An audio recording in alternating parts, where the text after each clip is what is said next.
Hello everyone, আসসালামু আলাইকুম। Welcome to my channel. আশা করি আপনারা সবাই ভালো আছেন। আমরাও আল্লাহ তাআলার অশেষ রহমতে ভালো আছি।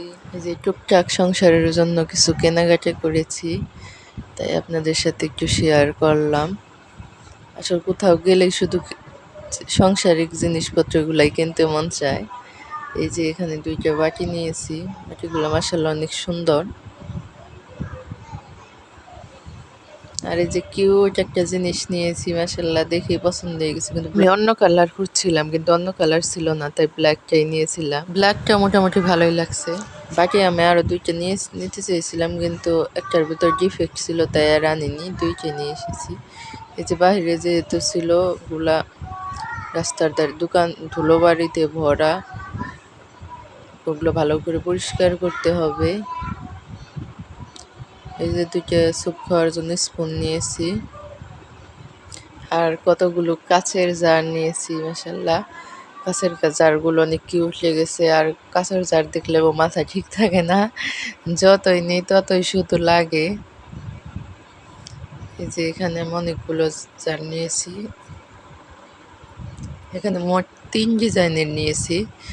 যে হলুদ ঢাকনা, ওগুলা বড় এক ডিজাইন। এই যে ব্ল্যাক, এই যে এটা হলো আরেক ডিজাইন, আর ওই যে ওইটা হলো আরেক ডিজাইন। 3 ডিজাইনের নিয়েছি। এগুলোর উপর ধুলোবাড়ি আছে, এগুলো ভালোভাবে পরিষ্কার করতে হবে।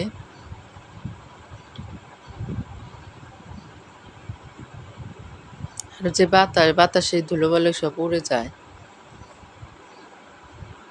তারপর আমরা বেবি দেখতে গিয়েছিলাম। বেবি দেখে আসার পরে এগুলো নিয়ে এসেছি। আর এই যে ক্যাটরির মতো এটা নিয়েছি, মাশাআল্লাহ। এই যে আমাদের নতুন বেবি, মাশাআল্লাহ বলবেন সবাই। এই যে সে তার ভাইয়ার কোলে উঠেছে। আর এই যে ইফতারিতে চলে গেলাম। আজকে অল্প অল্প করে বানাবো, আর এত পরিমাণে খারাপ লাগছে বলার মতো না। কারণ ওই যে বাইরে হসপিটালে গিয়েছিলাম বেবিকে দেখার জন্য। তারপর ওই যে আসার পরে ওই যে ওগুলা টুকটাক করে ওগুলা কিনেছি, মানে এত পরিমাণে প্যারা হয়েছে বেবিকে দেখার জন্য। তো নয়, যেগুলো কেনাকাটা যেহেতু একটু ঘুরে হাঁটতে হয়েছে, তার জন্য বেশি খারাপ লেগেছে। এই যে এখন আমি বেগুনি ভেজে নিলাম, ডিম চপগুলা ভেজে নিব। তারপর আলুর চপ দিয়ে দিব। প্লিজ আমার ভিডিওটি যদি ভালো লাগে একটি লাইক দিবেন, সুন্দর একটি কমেন্ট করবেন। চাইলে আমার চ্যানেলটি সাবস্ক্রাইব করে আমার পাশেই থেকে যেতে পারেন।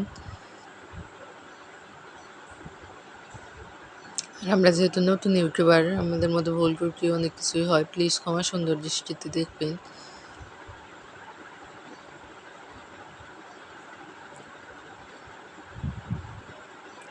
এই যে আলুর চপও দিয়ে দিয়েছি, এখন এক এক করে আমি ভালো করে ভেজে নিব। এখন রান্নাটা আমি গ্যাসে করছি, কারণ আমার চুলাটা যেহেতু ওইটা চুলার প্লাগটাই হয়ে গেছে, আমি ভয় পাচ্ছি, ওইটা আর দিতে চাচ্ছি না। এর আগেও আমার আরেকটা চুলা ওরকম হয়েছে, বেশি দিন না, 6 মাস ডিফারেন্সে।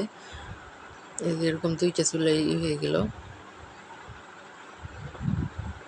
রাইস কুকারটাও করেছি, আর এই যে গ্যাসে রান্না করে নিচ্ছি। গ্যাসেও আমার কাছে কেমন ভয় ভয় লাগে। আমি গ্যাসে খুব কমই রান্না করি, যখন দেখি যে কারেন্ট না থাকে। তাই এখানে তো আর কারেন্ট যায় না, অসুবিধা হয় না। আলহামদুলিল্লাহ, এই যে আমার রান্না বাড়া শেষ। আলুর চপ, বেগুনি, পেঁয়াজ, ডিম চপ, এই যে শসা, গাজর, কাঁচামরিচ, পেঁয়াজ, পুদিনা পাতা বন দিয়ে ওই যে নতুন প্লেটটাই সাজিয়ে নিয়েছি। প্লেটটাই খুব ভালো লাগছে দেখতে। নতুন জিনিস ব্যবহার না করলেও ভালো লাগে না, তাই ওইটা দিয়ে শুরু করলাম। এই যে এখানে শরবত বানিয়ে নিচ্ছি। এই যে এখন এই যে তরমুজ, আজকে সিম্পল আয়োজনই করেছি, কারণ খাওয়া হচ্ছিল না। এই যে আমার টুনটুনি, এই যে মুড়ি মাখা